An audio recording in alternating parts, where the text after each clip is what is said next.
चौथा चैप्टर है 11th biology का, चौथा चैप्टर है जंतु जगत, जिसको इंग्लिश में एनिमल किंगडम कहते हैं। एनिमल किंगडम, जंतु जगत। तो क्या देखते हैं इसमें? सबसे पहले इसमें विशेषता देखते हैं। किसकी विशेषता? जंतु की विशेषता को देखते हैं। किसमें? जंतु जगत में सबसे पहले। ठीक, तो देखा जाए जब क्या कहता है, जब हम लोग 5 जगत वर्गीकरण पढ़े थे, किसमें? जब हम लोग पादप जगत में, किसमें? पादप जगत में, पादप जगत में हम लोग जब 5 जगत वर्गीकरण पढ़े थे। क्या पढ़े थे? 5 जगत वर्गीकरण, 5 जगत वर्गीकरण को पढ़े थे। 5 जगत वर्गीकरण को पढ़े थे, 5 किंगडम क्लासिफिकेशन को पढ़े थे। तब उसमें हम लोगों ने देखा था, क्या देखा था कि यहाँ पर हमने क्या देखा था? 3 चीजें देखा था। कितने चीज? जब 5 किंगडम क्लासिफिकेशन, 5 जगत वर्गीकरण को पढ़े थे पिछले अध्याय पादप जगत में, तब उसमें हम लोगों ने 3 चीजें देखा। क्या कहता है? सबसे पहले क्या कहता है? पहली चीज हमने ये देखा था कि जंतु की कोशिका के बारे में। किसके बारे में देखे थे? सबसे पहली चीज देखे थे हम लोग किसमें? तो किसके बारे में? तो एनिमल्स के बारे में। किसके बारे में? एनिमल्स यानी जंतु के बारे में। नहीं, किसके बारे में? जंतु के बारे में, एनिमल्स के बारे में।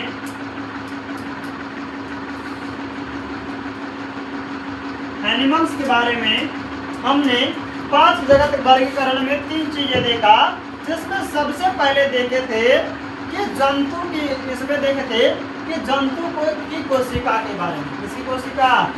जंतु की, जंतु की कोशिका के बारे में हम लोग देखे थे। इसके बारे में? जंतु की कोशिका के बारे में देखे थे। और हम लोगों ने देखा था कि जंतु की जो कोशिका होती है, जंतु जो होता है वो बहुकोशिकीय प्राणी होता है। कैसा प्राणी होता है? जंतु जो है वो एक बहुकोशिकीय प्राणी होता है। इसकी कोशिका कैसी होती है? ये एक बहुकोशिकीय प्राणी होता है। कौन? जंतु। जंतु जो है ये कैसा? तो ये एक बहुकोशिकीय प्राणी है। कैसा प्राणी है? ये एक बहुकोशिकीय प्राणी है। कौन? तो जंतु। अब देखा जाए उसके बाद क्या देखे थे? दूसरी चीज में देखे थे, दूसरी में देखे थे, ये तो सबसे पहला देखे थे जंतु की कोशिका के बारे में। अब दूसरा में देखना है, दूसरा में हमने ये देखा था पादप प्रकाश संश्लेषण के बारे में। किसमें देखे थे? पादप प्रकाश संश्लेषण जो है, पादप जो है प्रकाश संश्लेषण की क्रिया करते हैं, फोटोसिंथेसिस की क्रिया करते हैं। लेकिन जंतु में प्रकाश संश्लेषण की क्रिया नहीं होती। दूसरी चीज में क्या देखे? दूसरा चीज में हम देखे क्या कि पादप जो है, पादप क्या करते हैं? पादप प्रकाश संश्लेषण की क्रिया करते हैं।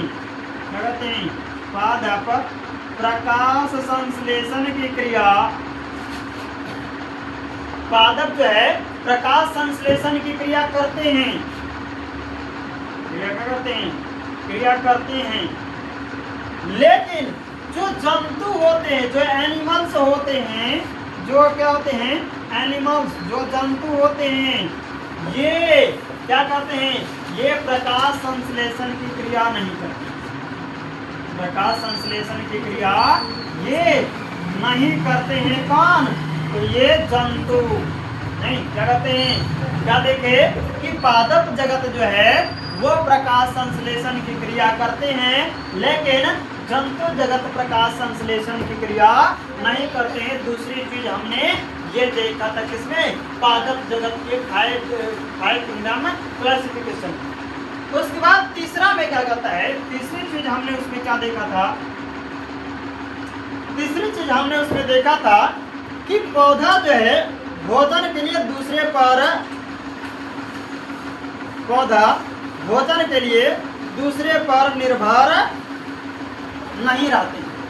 क्या कहते हैं, पौधा जो है, क्या देखते हैं पादप जगत में कि पौधा जो है अपने भोजन के लिए वो दूसरे पर निर्भर नहीं रहते, लेकिन जो जंतु है जो प्राणी है वो अपने भोजन के लिए दूसरे पर निर्भर होते हैं।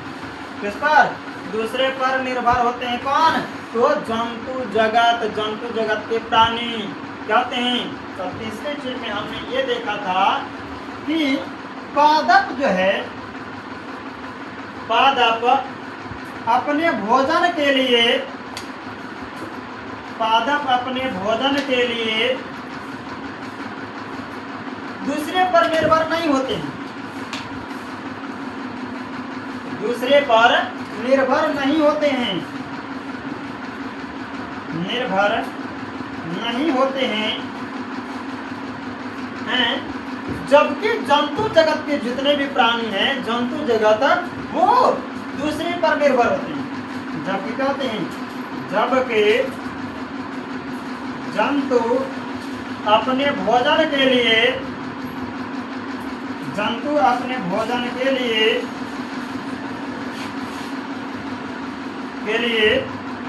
दूसरे पर निर्भर होते हैं, दूसरे पर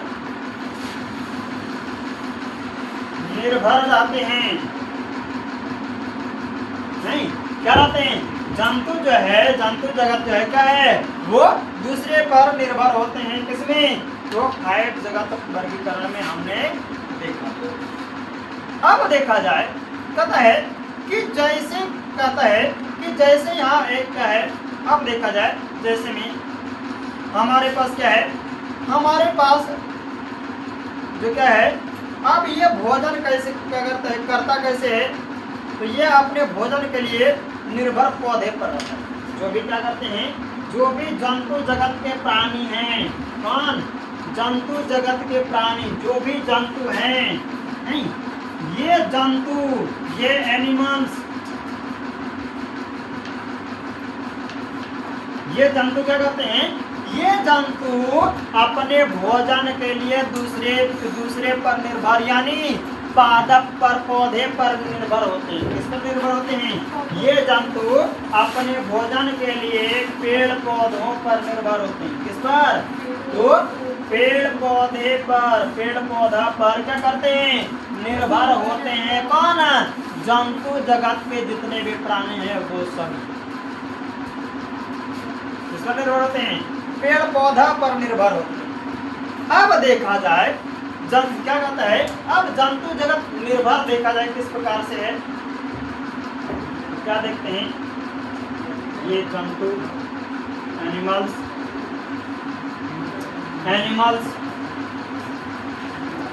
तो देखा जाए जंतु जो है अपने निर्भर के लिए, भोजन के लिए ये क्या रहता है, निर्भर रहता है,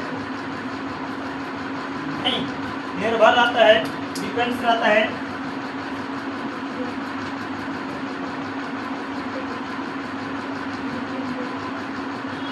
नहीं, क्या रहता है, ये क्या रहता है, डिपेंड रहता है, निर्भर रहता है। कौन? तो जंतु जगत के प्राणी क्या करते हैं, निर्भर रहते हैं। वो किस पर निर्भर होता है, तब वो निर्भर होता है पेड़ पौधों पर। किस पर निर्भर होता है, ये निर्भर होता है पेड़ पौधों पर निर्भर होता है, पेड़ पौधा पर क्या होता है, निर्भर होता है। और ये क्या करते हैं, हम लोग जो कुछ भी खाते हैं, क्या कहते हैं, हम लोग अपने दैनिक जीवन में जो कुछ भी खाते हैं, हम लोग अपने दैनिक जीवन में जो कुछ भी खाते हैं, दाल भात चोखा चटनी फ्रूट फल, नहीं ऐसा नहीं, काजू किशमिश अखरोट पिस्ता, नहीं, जो कुछ भी खाते हैं ये सब चीजें पेड़ पौधा से प्राप्त होता है। क्या क्या बोले, हम लोग अपने दैनिक जीवन में, हम अपने जीवन में जो कुछ भी खाना खाते हैं, क्या देखते हैं, जो सबसे आसानी से मिलने वाला, नहीं क्या है, चावल, दाल, आसानी से मिला है सर। सब्जी, रोटी,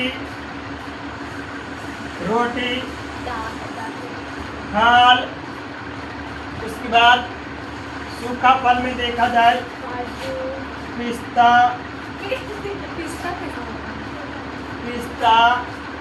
काजू, बादाम नहीं, अखरोट। ये तो सस्ता हुआ नाम ले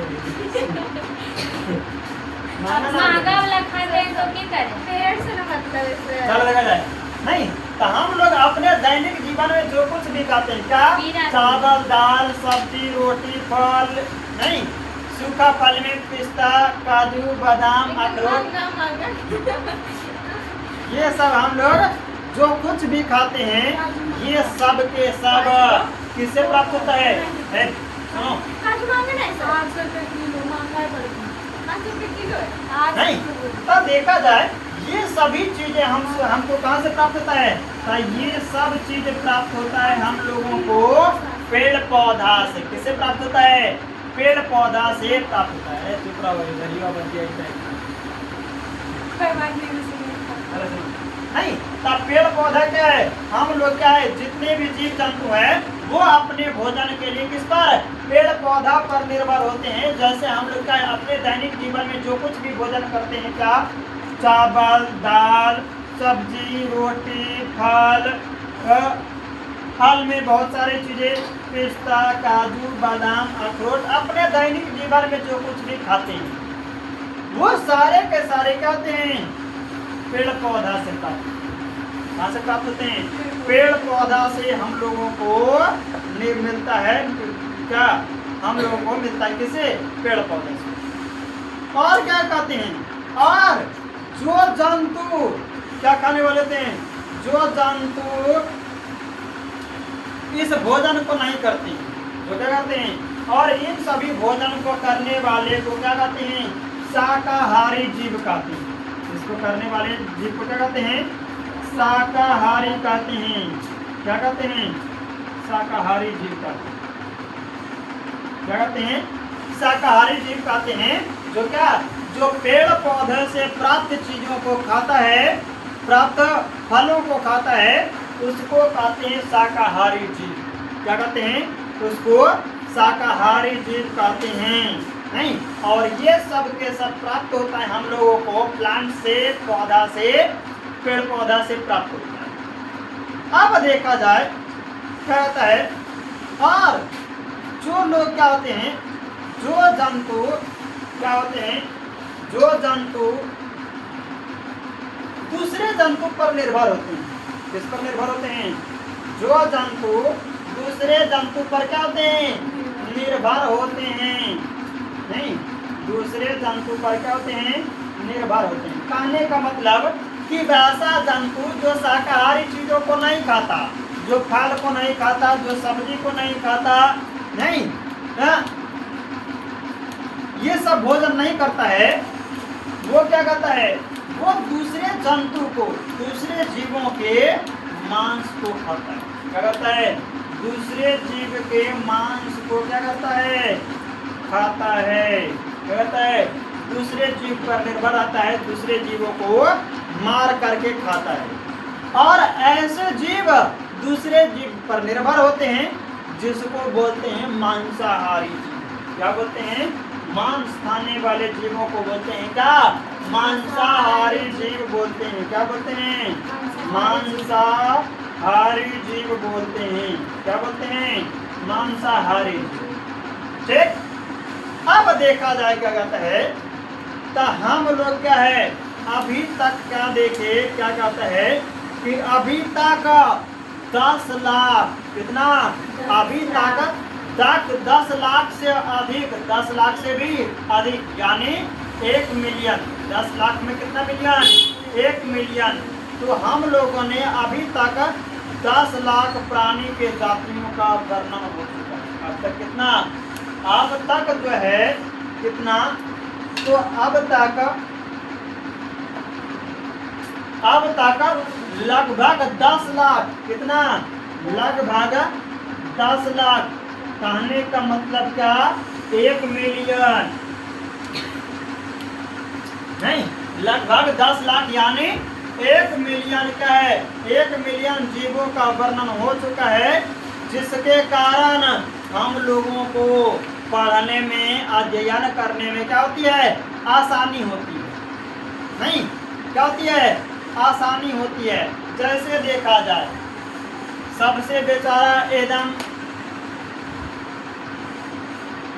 शांत स्वभाव का, नहीं, शांत से रहने वाला जीव, एकदम खरगोश, नहीं, उसके बाद बेचारा उस पर क्या कर, अत्याचार करने वाला कुत्ता को देखा जाए, नहीं, मिला नहीं, नहीं, झपट्टा मारना शुरू, नहीं, उसके बाद क्या देखा जाए, और एकदम बेचारा विषैला सांप को एक देखा जाए, नहीं,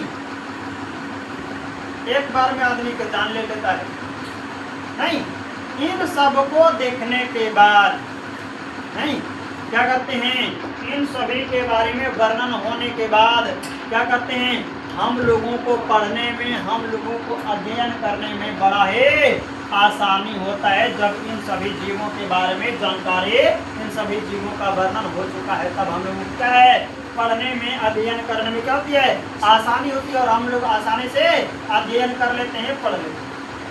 ठीक, तो कहता क्या है, वर्णन हो चुका है, जिसके कारण अध्ययन में सुविधा, अध्ययन करने में सुविधा होती है, और प्राणियों का वर्गीकरण भी आवश्यक है, और जीव जंतुओं का वर्गीकरण भी क्या है, आवश्यक है। जीव जंतु का वर्गीकरण, नहीं, जीव जंतुओं के वर्गीकरण में भी क्या होती है, क्या होता है, ये आवश्यक है। और जीव जो है क्या होते हैं, जीव यूकैरियोटिक, बहुकोशिकीय, और इसमें क्या होता है, जीव जो है यूकैरियोटिक और क्या होते हैं, बहुकोशिकीय, लेकिन एकरा में क्या होता है, इसमें कोशिका भित्ति अनुपस्थित होता है। इसमें क्या होता है, ये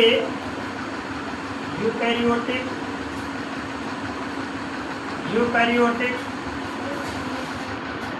उसके बाद और क्या देखे, यूकैरियोटिक के बाद बहुकोशिकीय होते हैं, क्या होते हैं, बहुकोशिकीय होते हैं, और इसके साथ ही साथ बहुकोशिकीय होते हैं, लेकिन इसमें कोशिका भित्ति अनुपस्थित होता है, क्या होता है, इसमें कोशिका भित्ति क्या होता है, लेकिन इसमें जो है कोशिका भित्ति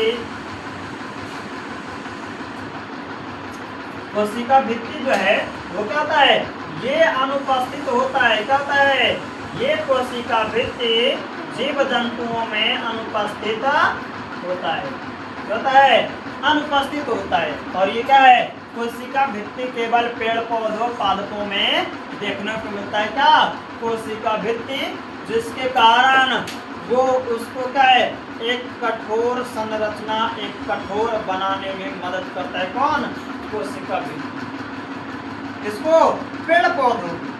ठीक, अब देखा जाए क्या करता है, और ये, और क्या होते हैं, और ये क्या होते हैं, जीव जंतु जो है वो क्या होते हैं, ये हेट्रोट्रोपिक होते हैं, क्या होते हैं, जीव जंतु जो है क्या होते हैं, ये हेट्रोट्रोपिक होते हैं, हेट्रोट्रोपिक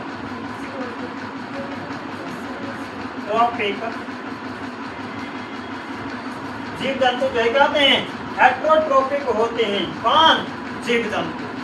ठीक, और क्या कहता है, और इसे क्या है, और इसे जो है एनिमेलिया जगत में क्या है, वर्गीकरण किया गया है, बांटा गया है, किसमें रखा गया है, जीव जंतुओं को एनिमेलिया जगत में शामिल करा गया है, किसको, तो जीव जंतुओं को, किसको, जंतु को किसमें, एनिमेलिया जगत में, किसमें, जीव जंतुओं को एनिमेलिया,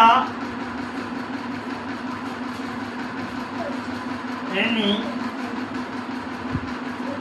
एनिमेलिया, नहीं, जीव जंतुओं को किस जगत में, तो एनिमेलिया जगत में क्या कर रखा गया है, एनिमेलिया जगत में इसको शामिल करा गया है जीव जंतुओं, इस जगत में एनिमेलिया जगत में शामिल करा गया है।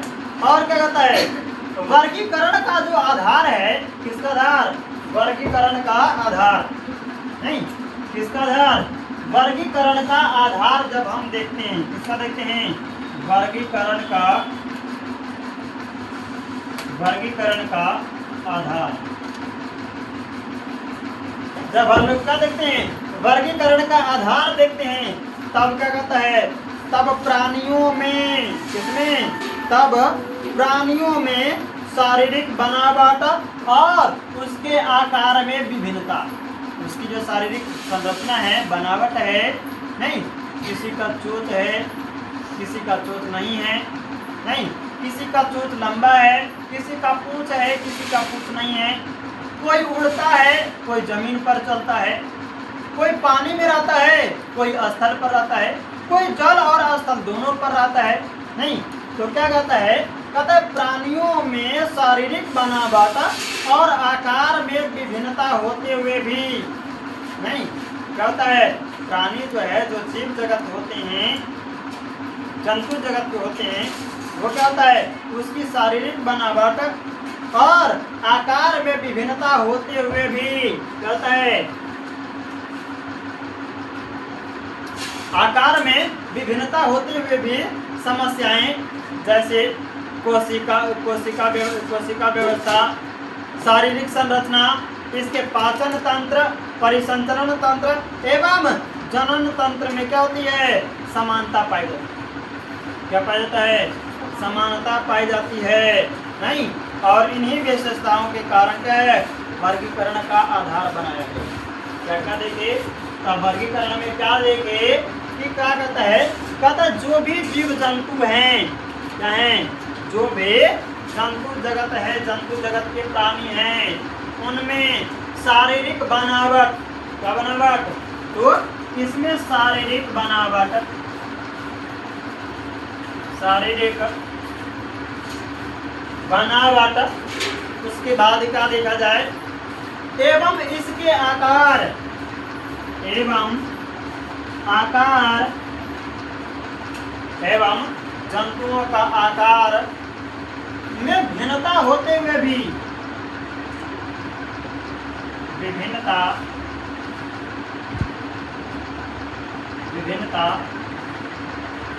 होते, कहते हैं विभिन्नता होते हैं, और विभिन्नता होते हुए भी अनेक समानताएं, कहती है अनेक समस्याएं है, इसमें विभिन्नता होते हुए भी, नहीं, कहते हैं इसमें अनेक समानताएं होती हैं, कहते हैं इसमें अनेक प्रकार की क्या होती है, समस्याएं होती हैं,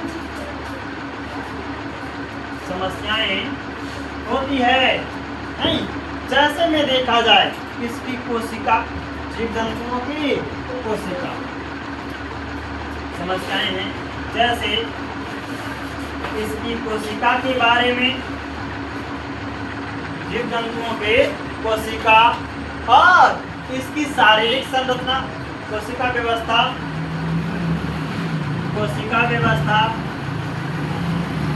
उसके बाद देखा जाए इसकी शारीरिक संरचना,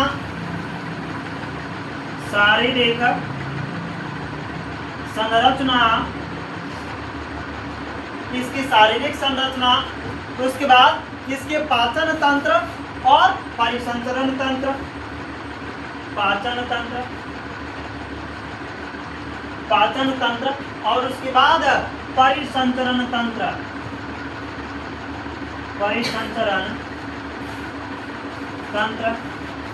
इसके बाद क्या है, परिसंचरण तंत्र और जनन तंत्र में, किसमें, और जनन तंत्र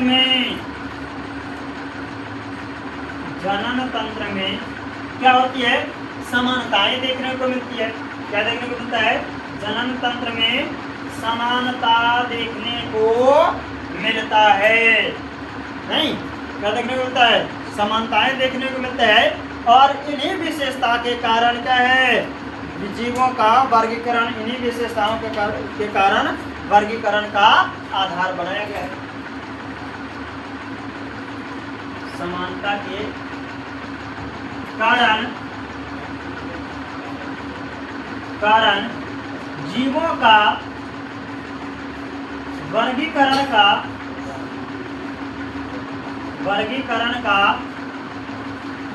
आधार बनाया गया है।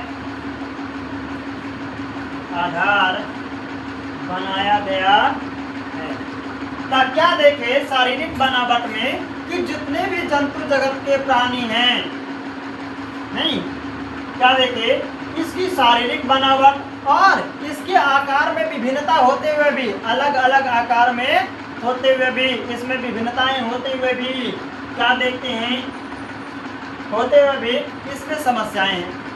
क्या है समस्या होती है? जैसे देखा जाए क्या इसकी कोशिका, जीवों की कोशिका, उसके बाद इसकी शारीरिक संरचना, परिसंचरण तंत्र, और परिसंचरण तंत्र के बाद क्या देखा जाए जनन तंत्र, और इन सब में समानता के कारण ही जीवों का वर्गीकरण में, इसमें जीवों के वर्गीकरण में क्या है, जीवों का वर्गीकरण का आधार बनाया गया। किसके कारण? तो इन सब में क्या परिसंचरण तंत्र, जनन तंत्र, पाचन तंत्र, इन सब के समानता होने के कारण क्या है, इसका वर्गीकरण का आधार बनाया गया है। ठीक, क्या कहता है इसमें वर्गीकरण के आधार में? सबसे पहला कहता है क्या, कहता है संगठन के स्तर। सबसे पहले है संगठन के स्तर, लेवल्स ऑफ ऑर्गेनाइजेशन। ठीक, उसके बाद है क्या, उसके बाद दूसरे नंबर में है शारीरिक सम्मिति, फिजिकल सिमेट्री। उसके बाद है क्या भ्रूणीय स्तर, और उसके बाद है प्रकुहा जिसको बोलते हैं कोलोम। फिर उसके बाद खंडी भवन, सिगमेंटेशन, और उसके बाद है प्रेसरज्जु, नोटोकॉल। ठीक, तो देखा जाए इसमें क्या कहता है, बारी बारी से सबके बारे में देखेंगे। तो क्या कहता है अब संगठन के स्तर में, तो संगठन के स्तर में क्या देखेंगे, तो इसमें क्या कहता है इसमें कि जो भी जीव होते हैं, कहते हैं संगठन के स्तर में। सबसे पहले क्या कहता है संगठन के स्तर में,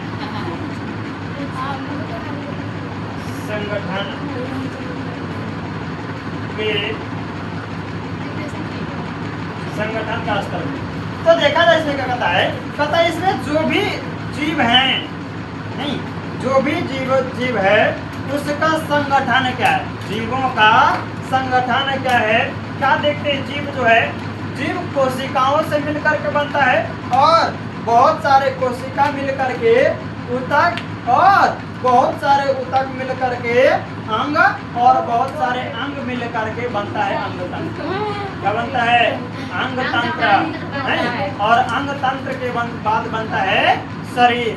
और तो क्या कहता है इसमें, ये संगठन का स्तर में क्या इसमें कहता है कि जो भी जीव हैं इस ब्रह्मांड में, इस पृथ्वी पर जो भी जीव हैं उसका संगठन क्या है, और वो कोशिका से मिलकर के बना है। किससे मिलकर के बना है? वो कोशिका से मिलकर के बना है। और उसके बाद क्या, कोशिका के बाद ऊतक, और ऊतक के बाद अंग, और अंग के बाद अंग तंत्र से क्या है, मिलकर के बना है। तो संगठन के स्तर में क्या है, सबसे पहला तो जीव किससे मिलकर के, जीव जो है ये सबसे पहले कोशिका से मिलकर के बना है। फिर उसके बाद देखा जाए, कोशिका के बाद है आपका, कोशिका के बाद ऊतक, और ऊतक के बाद है आपका अंग, और अंग के बाद है अंग तंत्र। ठीक, तो देखा जाए तो जीव जो है किन किन चीजों से मिलकर के बने होते हैं, कोशिका, ऊतक, अंग, और अंग तंत्र से मिलकर के बने होते हैं। कौन? जीव। किसी भी प्रकार का जीव नहीं, जो बहुकोशिकीय जीव है नहीं, एक छोटी सी कोशिका से मिलकर के बना होता है क्या? बना होता है पूरा जीवों का शरीर, जीव का शरीर बना होता है। ठीक, अब उसके बाद कहता है क्या? उसके बाद देखा जाए शारीरिक समिति में, शारीरिक समिति में, फिजिकल सिमेट्री में, तो क्या कहता है? शारीरिक समिति में क्या कहता है? शारीरिक समिति में क्या कहता है? ठीक, तो शारीरिक समिति में क्या कहता है? कहता है कि समिति देखा जाए। अब समिति होता क्या है? तो कहता है क्या है कि जब हम किसी चीज पर रेखा खींचते हैं, क्या खींचते हैं? जब हम किसी चीज पर रेखा खींचते हैं, मान लो कोई जीव है, क्या है? कोई जीव इस प्रकार का,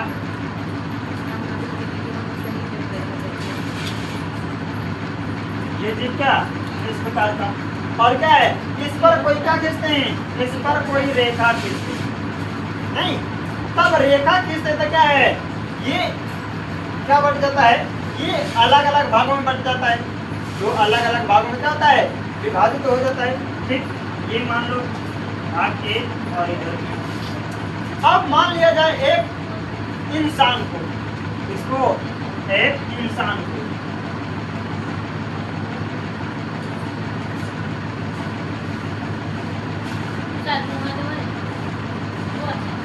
एक इंसान को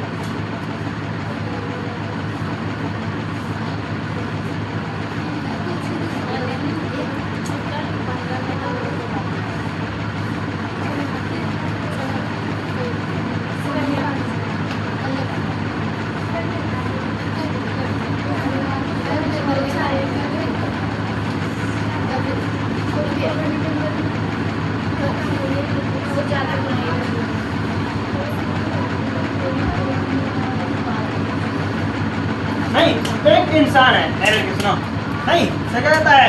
एक इंसान। अब क्या है? इस इंसान पर क्या खींचते हैं? एक रेखा खींचते हैं, या किसी चीज से इसको बीच से बराबर भागों में काटते हैं। क्या करते हैं? बीच से बराबर भागों में इसको क्या करते हैं? काटा जाए। ठीक, तब क्या होगा? तब क्या होगा? इसका जो भी पार्ट्स है, शारीरिक पार्ट्स, वो क्या होगा? दो अलग अलग भागों में, इसका मुंडी, नहीं मुंडी अलग अलग भागों में, एक कान इधर, एक कान इधर, आँख इधर, नाक भी बीच से, और आपका शारीरिक जो पाचन तंत्र है वो सब क्या होगा?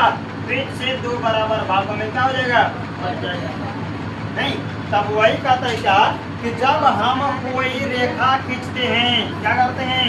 कोई रेखा खींचते हैं और शरीर क्या होता है? शरीर दो भाग में बट जाता है, नहीं क्या भाग? कितने भाग में? दो भागों में बट जाता है, और यही कहलाता है क्या? यही कहलाता है सममिति। ठीक, उसके बाद देखा जाए तो क्या कहता है? कहता है कि और कोई जीव और क्या है? हम उसको बीच से क्या करते हैं? काटते हैं, तब कितना भाग में? दो भागों में बट जाता है। जैसे देखा जाए क्या है? मानव को रेखा खींचे, ये दो बराबर भागों में क्या हो गया? बट गया। इसमें इसका आँख, नाक, कान, पैर, हाथ, तो और जो शरीर का आंतरिक पार्ट है वो क्या है? बीच से दो अलग अलग भागों में क्या हो गया? ये बट जाएगा। ठीक, उसके बाद देखा जाए, अब इसके बाद है शारीरिक सममिति के बाद है आपका भ्रूणीय स्तर। नहीं, तीसरा जो है वो है भ्रूणीय स्तर। भ्रूणीय स्तर, भ्रूणीय स्तर। तो भ्रूणीय स्तर को देखा जाता है, तो इसमें कहता है कि जो भ्रूण बनता है, क्या बनता है? जो भ्रूण बनता है, नहीं भ्रूण जो बनता है, ये मान लीजिए क्या है? ये भ्रूण है। ठीक, तो जो भ्रूण बनता है, क्या बनता है? भ्रूण। नहीं, जो भ्रूण बनता है उसका जो स्तर होता है, भ्रूण का क्या होता है? भ्रूण का जो स्तर होता है वो कितने स्तरों में? वो दो स्तरों में होता है। एक होता है इसका भ्रूण का स्तर, इसका जो स्तर होता है ये कितने भागों में? इसके दो स्तर होते हैं। एक होता है आपका मेसोडर्म और एक होता है आपका एंडोडर्म। एक क्या होता है, एक होता है मेसोडर्म, मेसोडर्म, और दूसरा होता है क्या, एंडोडर्म, एंडोडर्म। ठीक, एक मेसोडर्म और दूसरा एंडोडर्म। ठीक, तो क्या कहता है, तो क्या कहते हैं, अब क्या है, मेसोडर्म और एंडोडर्म, इन दोनों भागों का क्या करेंगे, इसमें देखेंगे, और ये किस स्तर का है, ये दोनों जो है किस स्तर का है, और जीवों का विकास किस किस स्तर का है, किस स्तर से क्या है, जीवों का विकास हो रहा है, ये सब क्या है, भ्रूणीय स्तर में हम लोग देखेंगे। फिर उसके बाद क्या कहता है, उसके बाद है प्रागुहा के बारे में, किसके बारे में, प्रागुहा के बारे में। ठीक, प्रागुहा के बारे में। ठीक, तो इसमें क्या कहता है, प्रागुहा में क्या होगा, प्रागुहा का निर्माण करता है, प्रागुहा का निर्माण जो होता है भ्रूणीय स्तर से होता है। किसका निर्माण, इसका जो निर्माण होता है, किसका निर्माण, तो प्रागुहा का निर्माण किससे होता है, भ्रूणीय स्तर से होता है निर्माण, किसका, प्रागुहा का, भ्रूणीय स्तर से निर्माण होता है, क्या, प्रागुहा का निर्माण होता है भ्रूणीय स्तर से, नहीं। ठीक, उसके बाद देखा जाए, अब ठीक उसी प्रकार से आपका है क्या, खंडी भवन, और खंडी भवन के बाद क्या देखेंगे, पृष्ठरज्जु, खंडी भवन, और खंडी भवन के बाद देखेंगे क्या, पृष्ठरज्जु। और ये दो संगठन के स्तर में सबसे पहला है कोशिका स्तर।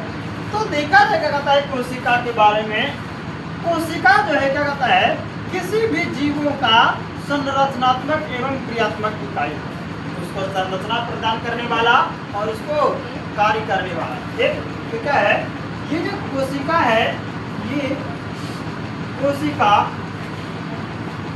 जीवन की इकाई, जीवन की इकाई है। क्या है, जीवन की इकाई को क्या कहते हैं, जीवन की इकाई को कहा जाता है कोशिका। क्या कहा जाता है, जीवन की इकाई को बोलते हैं हम लोग कोशिका।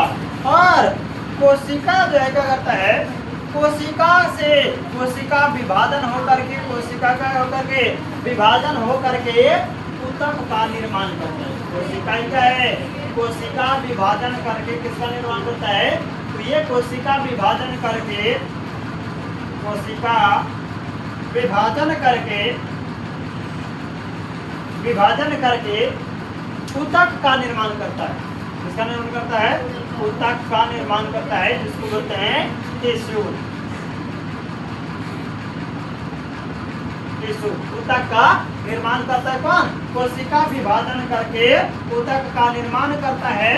और उसके बाद क्या कहता है क्या, कि कोशिका जो है एक समान कार्य करने वाली कोशिकाओं के समूह, नहीं, क्या कहता है, कोशिकाओं के एक समान कार्य करने वाले समूहों को, बहुत सारे कोशिकाओं के समूह को क्या कहा जाता है, बहुत सारे कोशिकाओं के समूह को कहा जाता है क्या, ऊतक। क्या कहा जाता है, ऊतक कहते हैं, नहीं।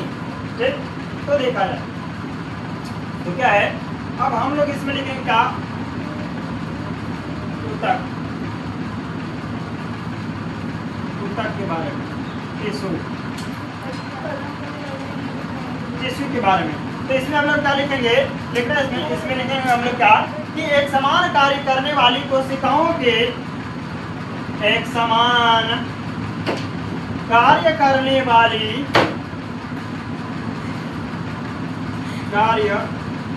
वाली कोशिकाओं के समूह को, कोशिकाओं के समूह को ऊतक कहा जाता है, ऊतक कहा जाता है। क्या बोले, तो क्या कहता है, कोशिका जो है जीवन की इकाई है, और कोशिका विभाजन करके ऊतक का निर्माण करता है, और ये जीवों के शरीर की, क्या है, जीवों के शरीर की रचनात्मक और क्रियात्मक इकाई है। जीवों के शरीर की रचनात्मक और क्रियात्मक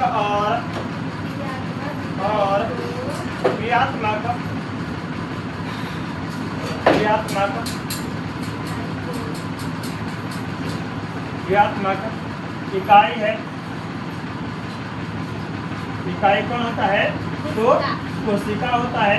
अब देखा जाए उसके बाद क्या कहता है? कहता है टिश्यू। ऊतक किसको कहते हैं? तो कहता है एक समान कार्य करने वाले, मतलब एक ही जैसे कार्य करने वाले कोशिकाओं के समूह, बहुत सारे कोशिका के समूह को कहा जाता है क्या? बहुत सारे कोशिकाओं के समूह को कहा जाता है ऊतक। क्या कहा जाता है? ऊतक कहा जाता है। अब देखते हैं हम लोग क्या कहता है। अब कहता है क्या? आप देखिए किसके बारे में देखते हैं हम लोग क्या? ऊतक।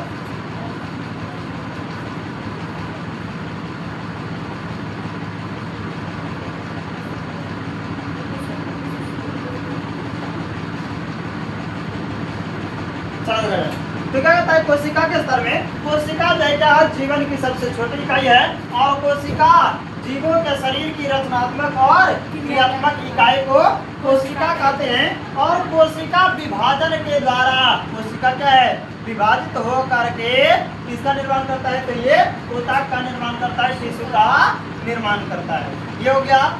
अब देखा जाए किसके बारे में? अब हम लोग देखते हैं ऊतक स्तर के बारे में, टिश्यू लेवल के बारे में। दूसरा नंबर में है इसमें ऊतक स्तर। ऊतक स्तर, टिश्यू लेवल, टिश्यू लेवल के बारे में तो देखा जाए क्या कहता है? ऊतक स्तर में क्या कहता है? कहता है क्या कि ऊतक जो है क्या करता है? ये कोशिकाओं के समूह का विभाजन करके, इसका कोशिकाओं के समूह को विभाजन करके क्या करता है? विभाजन करके ऊतक का निर्माण करता है। इसका ये जो है कोशिका के समूह को, किसके समूह को? कोशिका के समूहों को, कोशिका के समूह को विभाजन करके निर्माण करता है ऊतक का। इसका निर्माण करता है समूह को, क्या कहते हैं? ये विभाजन करके ऊतक का निर्माण करता है। किसका निर्माण करता है? ऊतक का। और देखा जाए क्या कहता है? ये जो है और ये एक समान कार्य करने वाले, मतलब एक ही जैसे कार्य करने वाली कोशिकाओं के समूह को ऊतक कहते हैं। क्या कहता है?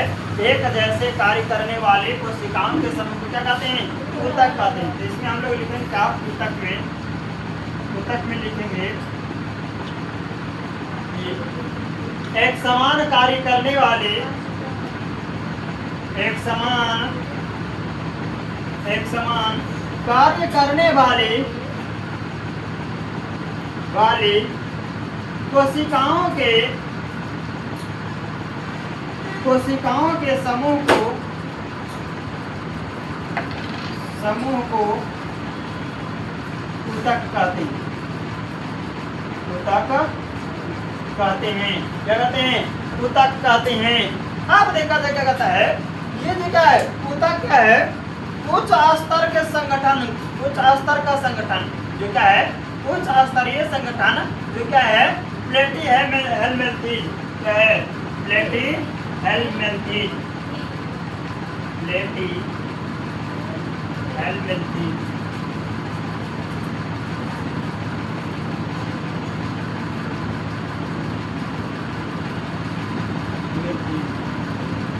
प्लेटी हेलमिंथेज क्या कहता है? प्ले हेलमिंथेज पाया जाता है जो क्या है? प्ले हेलमिंथेज के सदस्य और अन्य उच्च संघों में, अन्य उच्च जातियों में, अन्य उच्च संघों में क्या है?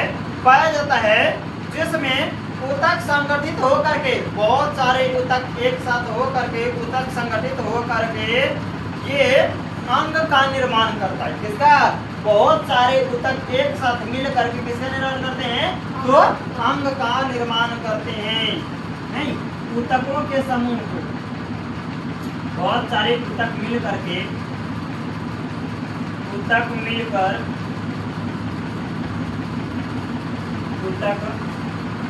करके ये किसका निर्माण करते हैं? तो ये निर्माण करते हैं किसका? तो ये निर्माण करते हैं अंग का। बहुत सारे ऊतकों के समूह को कहा जाता है क्या? अंग। ठीक। और क्या है? और अंग, और प्रत्येक अंग एक विशेष कार्य करता है। किसी भी जीवों का जो प्रत्येक अंग है, हर एक अंग का है, वो एक विशेष प्रकार का कार्य करता है। तो क्या देखिए ऊतक में, ऊतक कहता है क्या? कहता है कि बाकी कोशिकाओं के समूह को, बहुत सारी कोशिकाओं के समूह को ऊतक कहा जाता है। और ऊतक क्या है? एक समान कार्य करने वाली कोशिकाओं के समूह, एक समान एक जैसा कार्य करने वाला कोशिकाओं का समूह है। और ये क्या है? प्लेटीहेलमिन्थिक में, इसमें प्लेटी उच्च स्तर के संगठन जो क्या है प्लेटीहेलमिन्थिक के सदस्य और उच्च संघ में ये क्या है पाया जाता है, जिसमें ऊतक संगठित होकर के अंग का निर्माण करता है। बहुत सारे ऊतक मिल करके किसका निर्माण करता है? अंग का निर्माण करता है। और उसके बाद और प्रत्येक अंग एक विशेष कार्य करता है क्या? और हर एक अंग जो है, हर एक अंग, प्रत्येक अंग एक विशेष, प्रत्येक अंग एक विशेष कार्य करता है, एक विशेष कार्य करता है। अब देखा जाए उसके बाद देखते हैं हम लोग क्या अंग के बारे में, ऑर्गन, अंग तंत्र के बारे में, ऑर्गन सिस्टम के बारे में, इसके बारे में, ऑर्गन सिस्टम के बारे में।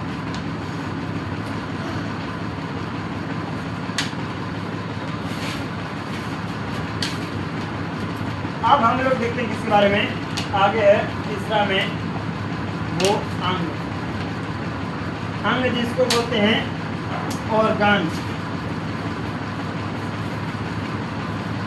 ऑर्गन। चलो देखा जाए ऑर्गन में क्या कहता है। तो ऑर्गन अंग में क्या कहता है? अंग कहता है क्या कि बहुत सारे ऊतकों के समूह से बनता है अंग। क्या बनता है?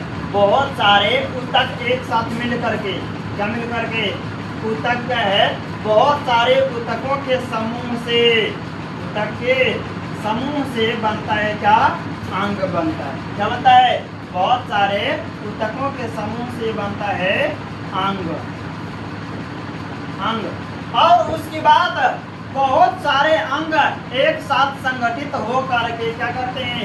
बहुत सारे अंग, अंग के समूह को, समूह मिल करके अंग तंत्र का निर्माण करते हैं, अंग तंत्र का निर्माण करते हैं। ऑर्गन सिस्टम का निर्माण करते हैं, अंग तंत्र का निर्माण करते हैं। अब देखा जाए अंग तंत्र के बारे में, चौथा में है आपका अंग तंत्र के बारे में, अंग तंत्र। ये हो गया आपका ऑर्गन सिस्टम, ऑर्गन सिस्टम।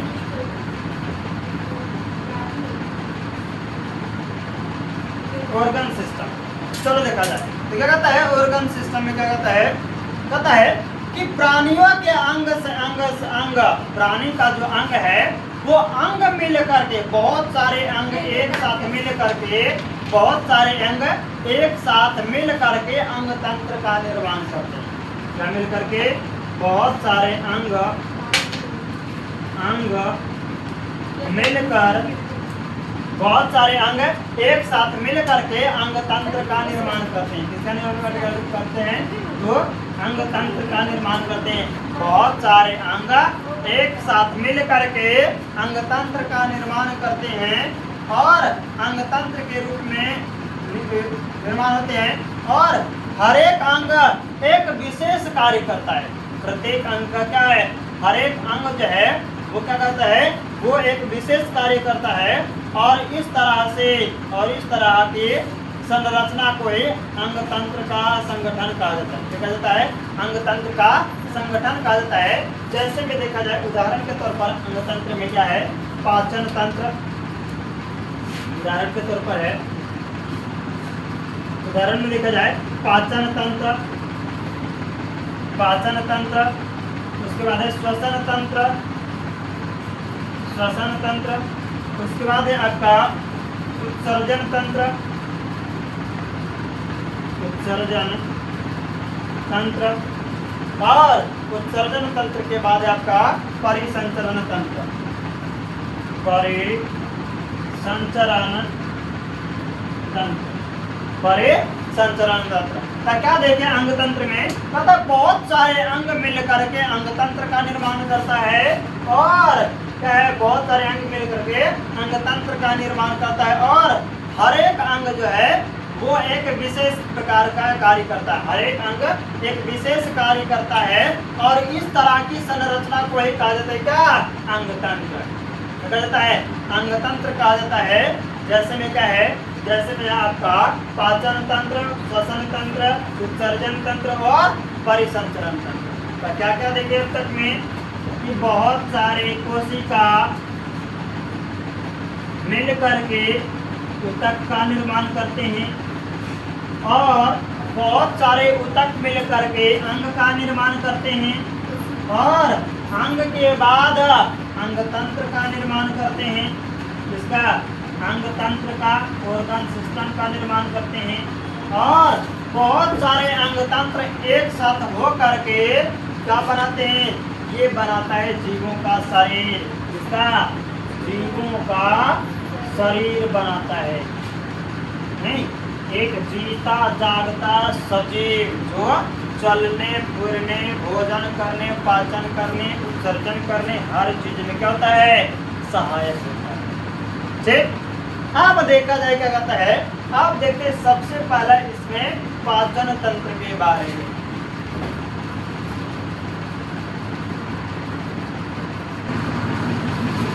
चलो देखते हैं। अब हम लोग देखते हैं किसके बारे में? पाचन तंत्र के बारे में। किस बारे में? पाचन तंत्र के बारे में देखा जाए तो क्या कहता है पाचन तंत्र में? कहता है भोजन के जटिल अणुओं से सरल अणुओं में तोड़ने की क्रिया को ही, भोजन के जटिल अणुओं को सरल अणुओं में तोड़ने की प्रक्रिया को ही कहा जाता है क्या? पाचन तंत्र कहा जाता है। क्या कहा जाता है? पाचन तंत्र कहा जाता है। अब हम लोग मानो क्या है, मानव कोई क्या है, कोई चीज खाए। अब मान लो खाए प्रोटीन वाला, मान लो दाल खाए। क्या खाए? दाल। क्या खाए? दाल खाए। ठीक, और उसके बाद क्या हुआ? दाल खाए और दाल में क्या पाया जाता है? दाल में पाया जाता है प्रोटीन। क्या पाया जाता है? प्रोटीन। और उसके बाद ये दाल में जो प्रोटीन है, इस प्रोटीन को यह प्रोटीन क्या हुआ? प्रोटीन क्या है? अभी ये क्या है? ये है जटिल अणु में। क्या कहता है? ये अभी क्या है? ये अभी है जटिल अणु। जटिल अणु में है अभी कौन?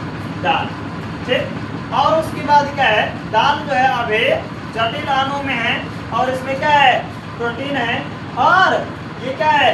इसको जो क्या है, ये जटिल अणु को अमीनो अम्ल क्या करता है? इस जटिल अणु को अमीनो अम्ल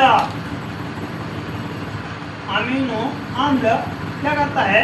ये इसको सरल अणु में तोड़ने का कार्य करता है। इसको क्या करता है? इसको जो है जटिल अणु को अमीनो अम्ल सरल अणु में, छोटे छोटे सरल अणु में क्या है? तोड़ने का कार्य करता है। क्या करता है? उसे जटिल अणु को सरल अणु में तोड़ने का कार्य करता है अमीनो अम्ल। और क्या होता है? फिर हम लोगों का जो क्या है जटिल अणु जो खाए हम लोग, और इसमें जो प्रोटीन्स है वो प्रोटीन क्या करता है? उसको तोड़ करके और क्या है वो तब जाकर क्या है हमारे शरीर के हर एक हिस्से में पहुंचता है। कौन? तो इसमें क्या है? जो प्रोटीन है। देख क्या करा ये दाल में, दाल जो है क्या है? जटिल अणु, और ये क्या करा है? एमिनो अम्ल छोटे छोटे टुकड़ों में तोड़ा और उसके बाद इसको बदल दिया सरल अणु में। और उसके बाद क्या हो गया? इससे प्रोटीन अलग हो गए और इसमें जो अन्य चीजें था वो अलग हो गया और प्रोटीन हमारे शरीर को क्या करा? फायदा पहुंचाया और बाकी जो अवशिष्ट पदार्थ वो क्या है? अलग हो गया। और क्या हुआ? तब हम लोगों को क्या है? प्रोटीन मिला, एनर्जी मिला और उसके बाद क्या है? अपने शरीर का विकास हुआ। ठीक, तो देखा जाए अब क्या कहता है? तो कहता है पाचन तंत्र कहते हैं किसको है? तो कहता है इसमें भोजन के जटिल अणुओं को, पाचन तंत्र में क्या लिखेंगे? परिभाषा में हम लोग क्या लिखेंगे कि भोजन के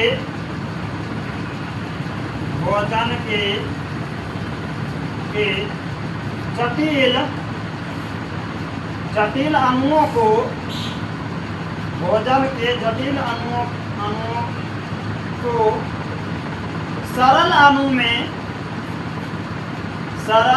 में तोड़ने की प्रक्रिया को ही तोड़ने की प्रक्रिया को ही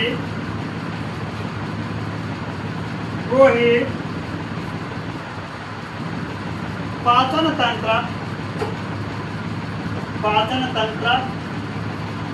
कहते हैं। क्या कहते हैं? ये भोजन को क्या करा? भोजन को ये क्या करा? जटिल अणु से क्या है, हम लोग खाए दाल और क्या है ये जटिल अणु में, और इसको क्या करा? अमीनो अम्ल तोड़ा और तोड़ करके बदल दिया सरल अणु में, और ये हमारे शरीर में गया, हम लोग को ऊर्जा दिया, हम लोग को प्रोटीन मिला। और क्या है? तो वही कहता है कि क्या भोजन के जटिल अणुओं को सरल अणुओं में तोड़ने की प्रक्रिया को ही कहा जाता है पाचन तंत्र। और पाचन तंत्र जो होता है दो प्रकार का होता है। पाचन तंत्र कितने प्रकार का? पाचन तंत्र होता है दो प्रकार का। तो देखते हैं पाचन तंत्र के प्रकार। पाचन तंत्र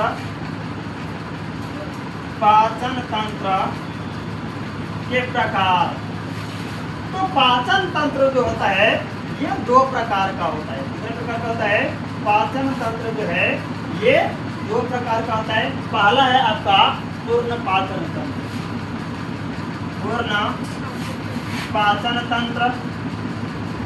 पूर्ण पाचन तंत्र, और दूसरा में है आपका अपूर्ण पाचन तंत्र।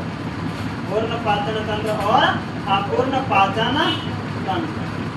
इस प्रकार से देखा जाए तो पाचन तंत्र दो प्रकार का, पूर्ण पाचन तंत्र और अपूर्ण पाचन तंत्र।